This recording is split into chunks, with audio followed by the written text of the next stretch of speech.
Academy. Assalamualaikum warahmatullahi wabarakatuh. Di kesempatan kali ini kami akan menyampaikan materi strategis pembelajaran matematika yang diampu oleh dosen Anisya Septiana, MPD, yang berjudul metode inquiry dan metode permainan. Kelompok 4, saya Delvisa Margareta dan NIM 22571003 dan saya Panda Jemolana dengan NIM 22571009. Metode pembelajaran inquiry merupakan suatu pembelajaran yang menjadikan siswa sebagai subjek belajar atau study center. Siswa melakukan berbagai aktivitas untuk menemukan suatu konsep baru. Maksudnya konsep yang sudah ada sebelumnya, tetapi siswa belum mengetahui konsep tersebut, sehingga melalui proses penyelidikan yang dilakukan siswa secara langsung saat pembelajaran. Kemudian yang kedua ada karakteristik metode inquiry. Karakteristik metode inquiry dibagi menjadi 3, yaitu yang pertama menekankan pada aktivitas siswa secara maksimal untuk mencari dan menemukan. Kemudian yang kedua, seluruh aktivitas yang dilakukan siswa diarahkan untuk mencari dan menemukan jawaban sendiri dari sesuatu yang dipertanyakan. Kemudian yang ketiga ada tujuannya mengembangkan kemampuan berpikir sistematis, logis, dan kritis, atau mengembangkan intelektual sebagai bagian dari proses mental. Metode inquiry yang pertama itu adalah bertanya untuk mengembangkan kemampuan berpikir dan mengarahkan siswa pada pemahaman dan penemuan konsep yang dipelajari. Bertanya itu ada 3, yaitu adalah comprehension question, yang kedua strategy question, yang ketiga connecting question. Yang kedua adalah petunjuk. Petunjuk dapat berupa perintah untuk dilakukan agar mencapai tujuan yang diharapkan. Kelebihan metode inquiry.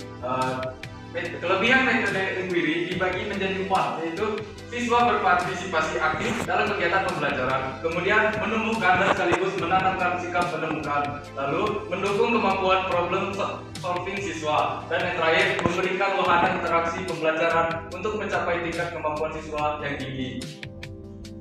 Selanjutnya adalah kekurangan metode inquiry yang ada 3. Yang pertama adalah tidak semua materi cocok menggunakan model pembelajaran inquiry. Yang kedua, memerlukan waktu yang cukup lama. Yang ketiga, tidak semua siswa dapat mengikuti pembelajaran dengan cara ini. Lalu hal yang perlu diperhatikan dalam metode inquiry adalah berorientasi pada pengembangan intelektual. Kemudian ada prinsip interaksi, prinsip bertanya, prinsip belajar untuk berpikir, kemudian ada prinsip keterbukaan. Selanjutnya kita akan mengetahui pembelajaran metode permainan. Yaitu metode permainan adalah suatu cara penyajian materi pelajaran melalui berbagai macam bentuk aktivitas permainan untuk menciptakan suasana menyenangkan, serius tetapi santai, sehingga siswa akan belajar dengan gembira. Game-based learning adalah metode pembelajaran yang menggunakan aplikasi permainan atau game yang telah dirancang khusus untuk membantu dalam proses pembelajaran. Dengan menggunakan game-based learning, kita dapat memberikan stimulus pada 3 bagian penting dalam pembelajaran, yaitu emosional, intelektual, dan psikomotor. Kemudian di sini ada tujuan metode pembelajaran permainan. Tujuan metode pembelajaran atau learning bermain adalah hasil belajar akademik siswa meningkat dan siswa dapat menerima berbagai keragaman dari temannya serta pengembangan keterampilan sosial. Tujuan utamanya yaitu membuat sebuah pembelajaran yang dibuat sebuah permainan agar menyenangkan dan mudah diingat, lalu pembelajaran terasa tidak membosankan. Selanjutnya ada ciri-ciri metode permainan. Ciri-ciri metode permainan adalah siswa dapat kelompok secara bermain, menyelesaikan materi belajar sesuai kompetensi dasar yang akan dicapai. Kelompok dibentuk dari siswa yang memiliki kemampuan yang berbeda-beda, baik tingkat kemampuan tinggi, sedang maupun rendah. Jika mungkin anggota kelompok berasal dari ras, budaya, dan suku yang berbeda, serta memperhatikan kesetaraan gender dan penghargaan, lebih menekankan pada kelompok daripada masing-masing individu.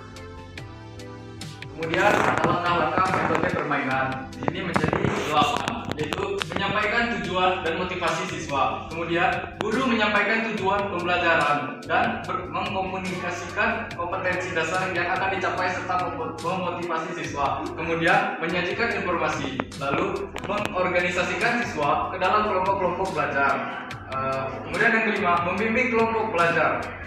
Kemudian guru memotivasi serta memfasilitasi kerja siswa dalam kelompok-kelompok belajar. Ada evaluasi dan terakhir memberikan penghargaan atau reward. Mungkin